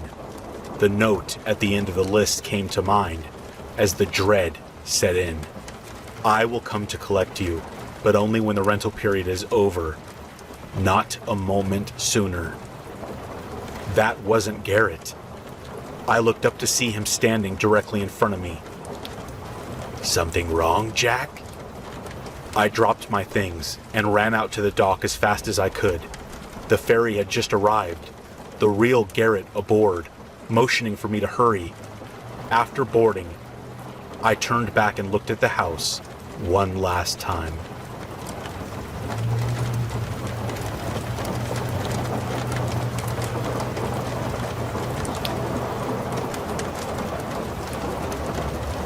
She was referred to me by a colleague. I read through her case file as I always do with new patients. This one was another object in the brain. The usual course would be me moving the object, follow-ups with the patient as they recover, yearly scans, and so forth. It was probably another brain tumor. I am a surgeon, and I don't have a set specialty, unless removing objects and tumors from every corner of the body is a specialty. A tumor in the brain that no brain surgeon dares touch? Come see me. I'll gladly attempt removal. Oftentimes, I can completely remove the tumor. As I said, I deal with strange cases. My office door opens as a raven-haired woman in her early 20s entered. Her blue eyes dart around, fearfully, resting on George, floating serenely inside his jar. I stand and hold out my hand. Don't mind George. He can be rather nerve-wracking when you don't expect him, I said. I'm Dr. Strand. Please sit. We sit. The woman is still eyeing George warily. I reached over and turned the jar. George's single eye is open. It winks at me and closes. I swear George is alive sometimes. Inside, I'm doing the happy dance. This case is going into the journal for sure. George only does this for very promising cases. What brings you to me this fine day? I got picked up in a CT scan, the woman responded nervously. My name is Hannah. I was referred to you by Dr. Charles. Looking back now, those words should have clued me in. I see. Any symptoms? I moved through my usual line of questions. Anna had a concussion. She was scanned while still unconscious, and I was found. Doctor, please don't cut me out. Anna needs me, Hannah said. Psychosis. I wrote it down. I'm scheduling you for surgery tonight, Hannah. You will feel much better after. I paged my nurse, Miss Tanning. Tan, prepare room 2 for Hannah. You don't understand, Doctor, Hannah pleaded. Let me explain. That's just the tumor talking, I reassured. I'm not a tumor. That's enough now. I drew a syringe filled with amber fluid. This will help calm you. With deft movements, I had Hannah sedated by the time Miss Tanning entered with a wheelchair. While she took care of Hannah, I looked down at George. He was blinking his eye and wiggling his single finger. A little about George. He was removed during the 1950s by my grandfather. He was such an anomaly that Grandpa had him preserved in a jar, which he displayed on his desk. After Grandpa passed, I inherited George. For being a mismatch of body parts and flesh, he was kind of cool. I left my office to go prepare my OR. This should be a rather quick surgery. The tumor rested against the brain, and it looked like a single vein connected it to the brain. After preparing my OR, I showered thoroughly and changed into my scrubs. Again, I studied the images. Yep, this should be quick, an hour at most. Tanning wheeled Hannah into the room. She had shaved her head and marked the area I would be working on. I hummed softly as Hannah was put under. Once she was out, I went to work. Opening the brain case, I heard a scream. Don't remove me. Tana and I looked at each other. I exposed more of the tumor. It didn't look like a tumor usually does. It looked like a tiny baby. Again, the thing spoke. Please don't remove me. Anna will die without me. As I deal with the strange, I wasn't surprised. Hannah will be just fine without you. I continued cutting. No, you don't understand. I'm Hannah. I cut it free. No, no. The thing expired in my hand. Setting it aside, I sewed Hannah back up. That's the third one to talk, Tanning said to me. as we stood over the tiny body. Yes, it is. It is nothing more than a parasite living off its host. I began to dissect it. How some of them can talk when they don't even have the parts needed to do so is beyond me. This one has a mouth at least. "What do you make of it?" Tanning asked minutes later. Suspicion was setting in. The tumor had called itself Hannah, and clearly didn't want to be removed. But why? I might have killed the patient, Tanning. This isn't a parasite in the normal sense. What do you mean? Normally in these cases, the parasitic twin is never alive. In this case, it's Anna, as Hannah called her, who was never alive. You mean Anna was the parasite, and not that? Tanning pointed at Hannah on the table. That's right.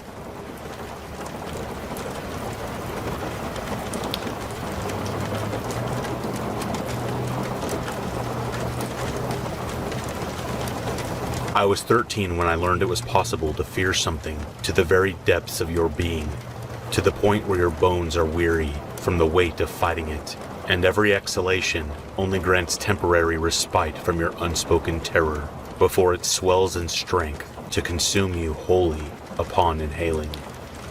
I was 17 when I learned it was possible to love something just as strongly. Smoke turned lazy pirouettes in the air between us as Priya took another drag off her cigarette before extinguishing it delicately under her battered Doc Martens and turning to me with a smirk. Ready? I immediately hopped off the hood of her beat-up teal 99 Corolla and jumped in the passenger seat. Let's go. I told Zach we'd meet them there. As we drove, I couldn't help but keep glancing over at Priya. I had memorized her profile long ago, maybe even the moment I first spotted her across the classroom at the beginning of the school year, 10 months prior. I was used to moving around, thanks to my military parents' mistaken belief in the concept of anchor babies to save their relationship. It didn't, but at least I got some sympathy presents every time their personal ping-pong battle over me caused me to be uprooted again. She had caught my eye that first day and held it ever since. Thick black hair, slightly unruly, fell over her flannel-clad shoulders. Deep brown eyes ringed with intentionally unintentional looking black, set in a solemn face. They winced slightly as we all heard the teacher stumbling over her name. Priyadarshini? Just call me Priya, please. Yeah, sorry about that, Priya. Jacob Isington. A boy to my left raised his hand as I watched Priya roll her eyes at the repeated mispronunciation and look around the room. Her gaze landed on mine for the briefest of seconds before I quickly focused intently on how suddenly fascinating my notebook had become. The next day after class, she was lingering just past the doorway as we all filed dutifully out like tired ants. Hey, you're new here, right? What's your name? I shoved my hands deep into my jean pockets and pretended I couldn't feel my face growing hot. Eden. I caught my first glimpse of the smile that still held me mesmerized then. Eden, hello. I snapped out of my reverie and realized we had already made it to the reservoir. Oh, sorry, I zoned out. I scrambled out of the car and walked over to her side, trying to pretend the sound of the rushing water didn't terrify me. Wow, it's bigger than I thought. I still can't believe you've never been out here. You've been here almost a year? I should have brought you out to see it way sooner. Isn't it gorgeous?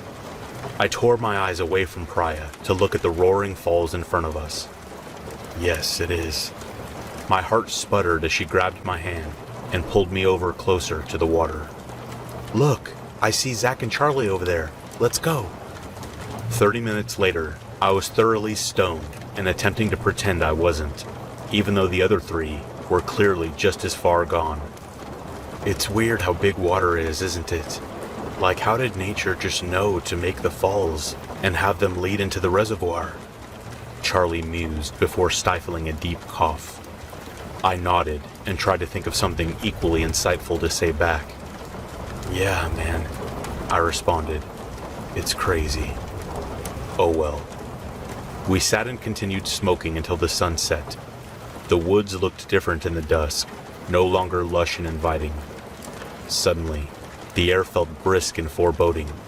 The rolling crashes of the water sounded much more ominous, and I could feel anxiety beginning to gnaw at my mind as I tried to fight its grip.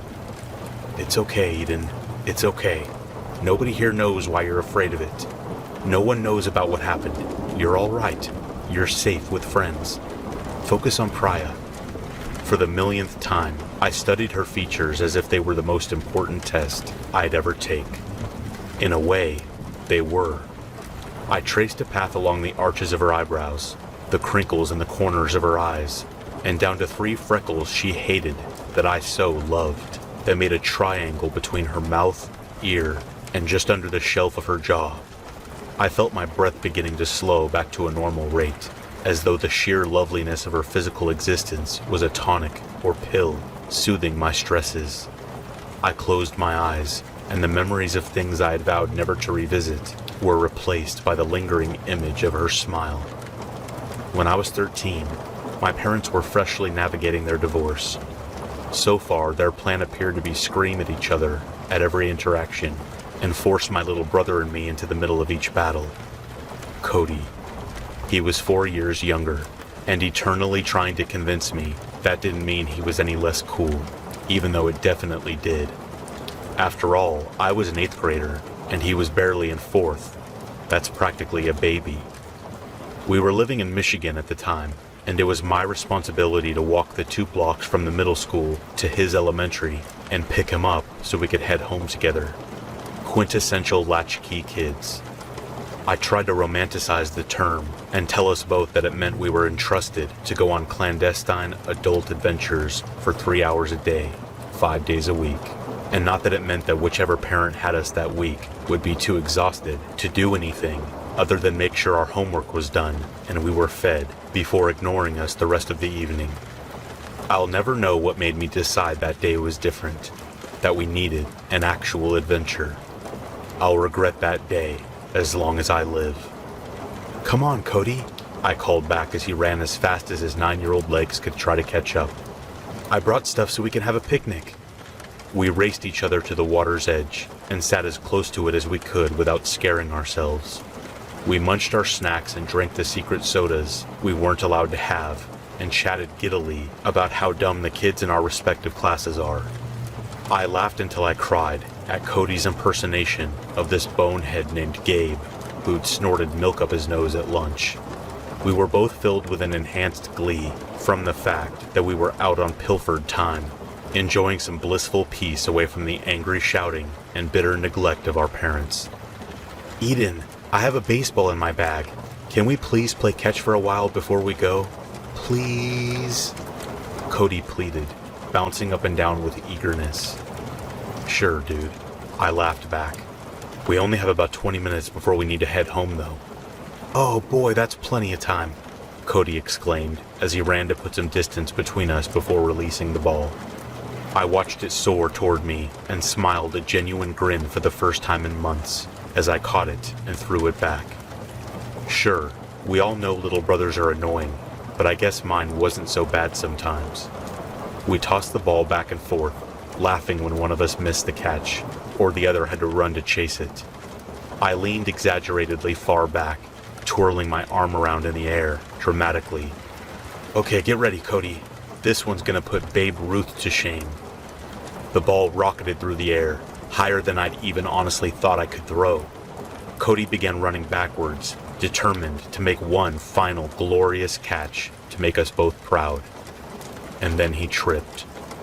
I watched, horrified, frozen in place, as he stumbled and flailed, fighting to regain his balance. Oh God, he wasn't going to be able to. He was too close to the edge. Why had we played so close to the water? There is nothing in the world that can ever prepare you for the sight of your loved one's mangled body lying small and bloodied on a bed of rocks. Water rushing up to embrace them, as though it was trying to wash away the carnage and return what fate had just stolen. My parents claimed they forgave me, but it was obvious they didn't. As much as that hurt me, I knew they were right. It was my fault. I moved away again with my mom shortly after to a 2-bedroom apartment where we could pretend that we had never needed a home that had a third. Eden, you okay? You've been acting off ever since we went to the reservoir the other day. Is something going on? Priya's concerned expression met mine as she reached out to rub my arm. You know I'm here for you, right? I tried to smile, but we both knew I looked and felt like crap. I'd seen my own face, hollow looking, with shadows under the eyes, in the mirror. Yeah, I'm alright, thanks. I just haven't been sleeping well lately. That much, at least, was true, though I left out the fact that I had been having dreams of Cody every evening. I could have sworn I was even seeing glimpses of him out of the corner of my eye sometimes. We resumed chatting about mundane things, and then returned to class. The time since we had gone to the lake all began to blur together as it passed, days fading into weeks, save for one thing out of the ordinary. I was now certain I was seeing Cody everywhere I went. I'd be jotting down notes in creative writing and look up to see him peeking around the corner of the ajar classroom door, or cooking myself dinner and hear footsteps across the room and turn to look, only to see him dart out of sight. I had been sitting in the passenger seat of Priya's car and jolt to attention because I was convinced I had seen Cody jumping rope in a neighbor's yard or playing on the monkey bars in the park. I was sleeping less than ever and just pretending I was fine when anyone asked. 3 haunted weeks passed before Priya told me that we had to go back to the water. I know you didn't love it there last time, but it'll be so fun, Eden. You have to come, it's Charlie's birthday, and we're all meeting up there. Please? For me? She asked, grinning and squeezing my hand quickly. I could feel myself flushing with nervousness and excitement from the contact, despite how weary I was. Okay, I'll do it for you. That night, I dreamt about Cody again. We were back in Michigan, enjoying our picnic and laughing in the sunshine when he suggested playing catch. I immediately said no. I couldn't shake the feeling that something terrible would happen if we did, even after such an idyllic afternoon on our secret adventure. Cody begged and pleaded until I eventually gave in. In time, I shook off the dread that had overcome me, and I laughed as I wound up theatrically. Okay, get ready, Cody. This one's gonna put Babe Ruth to shame. The ball rocketed through the air, higher than I'd even honestly thought I could throw. Cody began running backwards, determined to make one final glorious catch to make us both proud. And then he tripped. I watched, horrified, frozen in place, as he stumbled and flailed, fighting to regain his balance. He wasn't going to be able to. He was too close to the edge. Why had we played so close to the water? There is nothing in the world that can ever prepare you for the sight of your loved one's mangled body, lying small and bloodied on a bed of rocks, water rushing up to embrace them as though it was trying to wash away the carnage and return what fate had just stolen. I bent over the ground, retching and sobbing from what I had seen, hysterical with fear and shock. Eden! Eden! Cody's voice cried from beyond the falls. He was alive. How could it be? His body had been so shattered. I didn't understand. I raced to make it over to the edge, scrambling to climb down to him. Eden! Came his scream from below. I stopped panicking, scurrying momentarily to look at him. I wished I hadn't. His skull was decimated. White fragments of bone gleamed from underneath electric red blood, with bits of gray poking out from between the shards. I realized with sinking horror that I was seeing pieces of his brain emerging from the safety of its home. His legs lay askew in directions they weren't naturally intended to, and one arm was cocked up above his shoulders, almost pressed to his face in a pseudo-comical, "aw shucks, how did I do this" pose. I watched with growing terror as he sat up. Eden, wake up, he bellowed. The next day was pure hell. I shambled through my classes like a zombie. I saw Cody everywhere I went. He was sitting next to me in AP History. He was outside on a bench during lunch. He accompanied Priya and me in the backseat of her car on our trip to the reservoir. He never said a word, only casting mournful looks at me every time I was unsuccessful in avoiding his eye contact.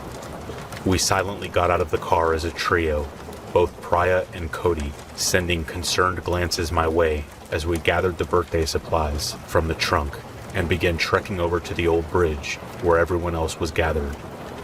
We had just made it across the creaking bridge when Priya exclaimed, "Crap, I forgot the lighter for the candles. I'll be right back. You guys get set up." Before I could respond, Cody let out an ear-piercing scream. No one reacted. He stood there, stock still, mouth open in an unwavering wail of terror and pain, as everyone carried on laughing and arranging the food and decorations. I turned to look back at Priya, who was trotting across the bridge. It began to sway as she neared the end. It began to collapse right as she was almost off of it. It dangled mockingly as she tumbled into the depths below. "Priya!" I screamed with an agony and fear I hadn't felt in 4 years. Without any hesitation or thought of anything beyond saving Priya, I dove into the raging waters after her. I came up sputtering and gasping for air, frantically trying to make my way to where she was. I had to get to her. I had to help her. I couldn't lose another person I loved. I fought against the flow of the water, battling with every ounce of determination in me. I wasn't going to make it to her.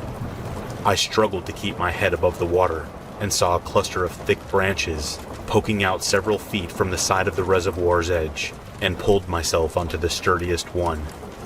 "Priya, swim to me!"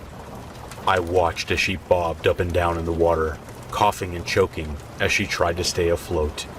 She looked disoriented, turning rapidly in every direction with no idea where salvation lay. I could hear our friends racing down the path to the water, but they were still too far away. There was no one who could help her but me. Please don't let me lose anyone else. I called out again and began pushing my way toward her, still clutching the branch with all my might. "Priya, I'm here. I've got you. Just come a little bit forward, and I can help you. Priya, please, listen to me. I love you. I can't lose you." I was growing more fatigued by the second. My arms felt like lead as they continued to hold onto the branch as I wrestled my way toward her. With terror in her eyes, she looked at me and tried to say something before diving under the water. "No. Priya!" I fought with a renewed vigor to get to her and realized she was trying to swim to me.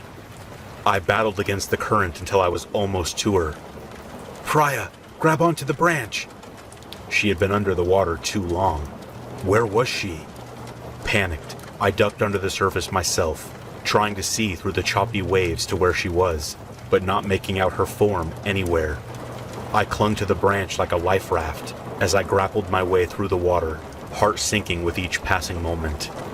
I couldn't bear the thought of losing someone else so dear to me. Not again. I couldn't live with that soul-rending anguish again. I didn't want to live through it again. I burst back up to the air, panting, feeling tears and water streaming down my face, when suddenly I felt a hand grab onto mine. I jerked at the sensation and began bawling upon seeing who was holding me. Priya. No sight in the world had ever felt more like home than her eyes. I was able to drape her arms around the branch too, as we both bobbled in the water. By that time, the others had already made their way down the path and began to form a chain to pull us out. As we were being hauled from the water, shivering and sobbing, I glanced up at the broken remnants of the bridge and saw a small figure darting back into the trees beyond. Thank you, Cody. I miss you. I looked back at Priya, lying collapsed on the ground next to me. I watched as she coughed and weakly reached her hand out to mine, intertwining our fingers. I love you too, Eden.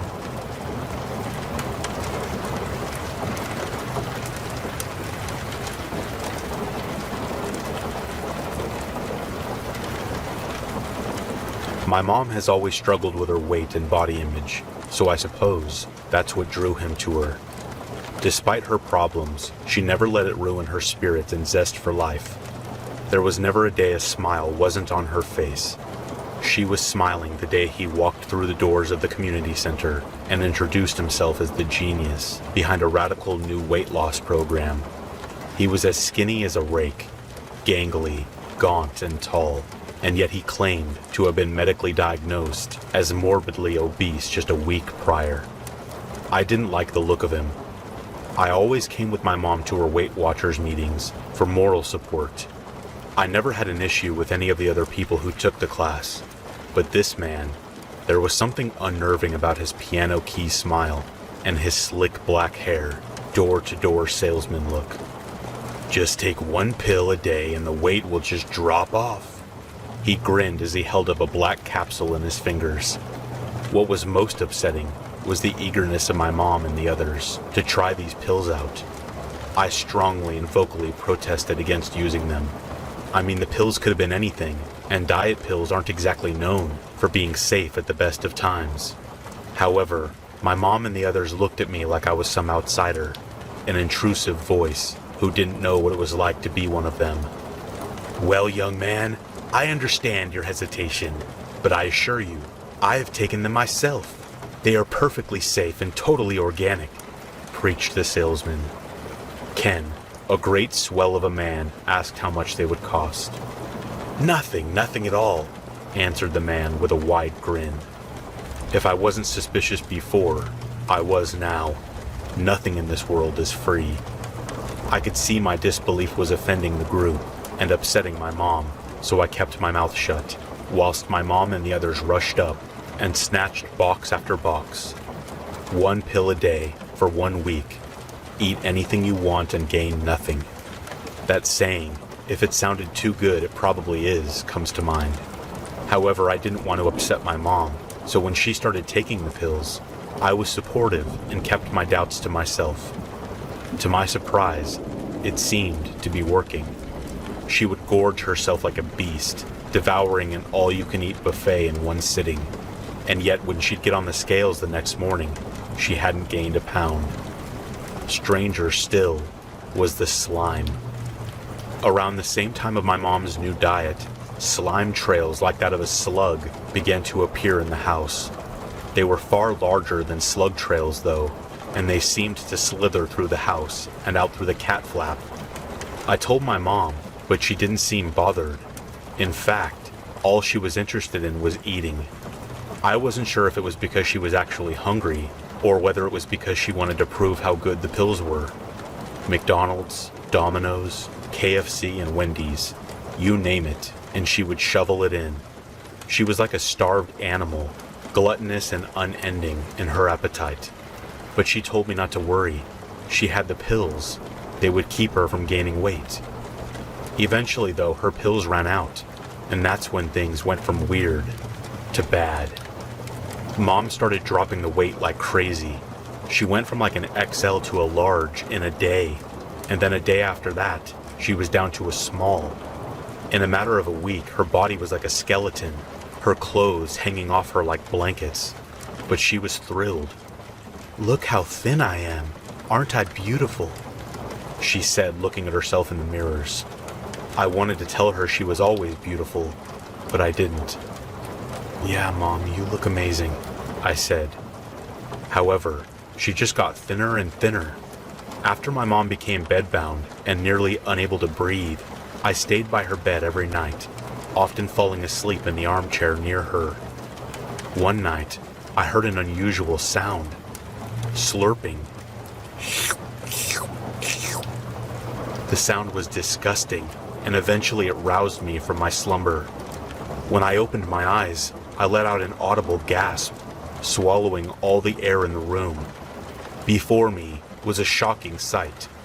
Sucking on my mother's flesh were countless white bulbous leech-like things. They were everywhere, each the size of a football, and all of them voraciously snacking on my mother. Shocked and reviled, I began yanking and pulling their sucker-like mouths from her skin. Yet no matter how many I removed, more seemed to appear out of nowhere.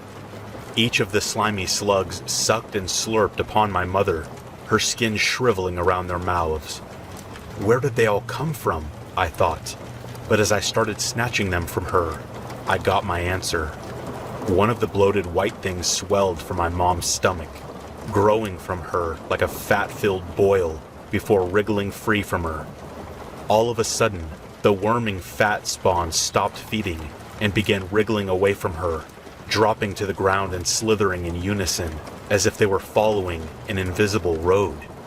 I followed them to the back door, where they exited through the cat flap and journeyed outside. Stepping outside, I found the strange salesman standing there in his skeletal frame, wrapped in a tight-fitting black suit. Desperation, there's nothing sweeter, is there? The man grinned, his white, crooked teeth smiling like a hungry animal. I went to demand what he was doing in my back garden. When it happened, he plucked up one of the white fat spawn and swallowed it, alive and wriggling. Delicious, the man smiled. I asked what he was, and he took great delight in telling me. I'm the hunger in all beasts. I'm the fowler of water, the whimper of the starving. I take all you have and rob the land, he declared. One by one, the wriggling white worms crawled onto the man, sinking into his skin and clothes. They became one with him, fed him even. The process caused him to let out a disturbing, orgasmic sound that gave me shivers. I demanded that he saved her, stop whatever he had started, but he refused. Instead, he just kept laughing to himself, entertained by my utter inability to do anything. You're a clever kid. Your mom should have listened to you. Alas, I can't help you. I've got a prior engagement with my brothers. The man grinned. Then, out of the night, came striding a great black stallion. It was as emaciated as the salesman, and had large, white, snooker ball eyes. This horse, this man, I knew who he was. I went to Sunday school. My mom demanded it. It was famine, the great hunger. My shock and bewilderment brought a smile to the gaunt fellow's face as he mounted his horse. I picked up a wooden fence post, but before I could move towards him, his head twisted around and froze me with his gaze. My stomach clenched up, my skin tightened, and my head spun inside its skull. Hunger can't be fought, lad, he smirked, and with that I fell to the ground, exhausted and drained. I could do nothing to stop him as he rode off into the night. I never saw him again, and people just seemed to forget him. Even me and my mom couldn't recall the name he gave us when he entered our community center. The only thing he left behind, the only evidence of his presence, were the hungry.